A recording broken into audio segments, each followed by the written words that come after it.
With a booming industrial economy and competitive markets, American corporations and factory owners were exploiting the American workforce to turn a profit. About 60% of the workforce were immigrants seeking a better life. With corporate monopolies, overcrowded cities, no labor laws, no workers' compensation, and with worker accident rates higher than any other industrialized country, a grassroots movement emerged. It was the beginning of the Progressive Era. Before this, safety considerations were not considered, and many disasters happened in the workplace, such as the Triangle Shirtwaist Factory fire in 1911, which killed 146 people, mostly girls and women. An estimated 35,000 were killed and 536,000 injured while at work during the Progressive Era alone. Soon enough, a social reform became an urgent necessity. The Muckrakers, a group of writers, began exposing corporate monopolies, corporate injustice, and government corruption, which quickly fueled the progressive movement. At both the state and local levels, reform took off, but not much reform was seen at the federal level. Reforms included the secret ballot, the initiative, and the direct primary, where voters could directly elect state senators. This was designed to give voters more power. However, not all aspects of the Progressive Era were positive. Many of the movement's leaders were prejudiced against people of color as well as immigrants.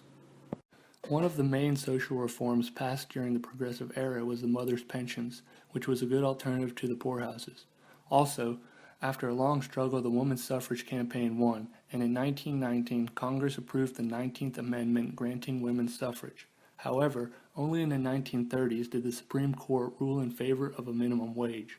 One saving grace for the continuation of the progress being made was President Roosevelt's determination to be on the side of the people. Roosevelt's 2 terms led to many progressive reforms, such as busting trusts, the Meat Inspection Act, the Food and Drug Act, and protecting natural resources, and establishing many national parks and forests. Jane Addams was an important progressive as she was a pioneer in the field of social work. She established the Whole House in 1889, which was a multi-purpose community program for immigrants and focused on social reform.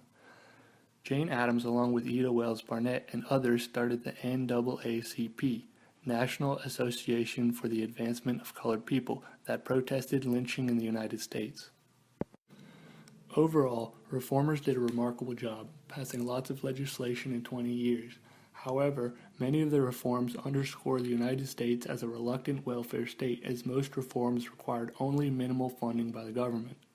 Eventually, attention from the progressive reform turned to the reality of World War I. Although lots had been accomplished, there was still lots more to do.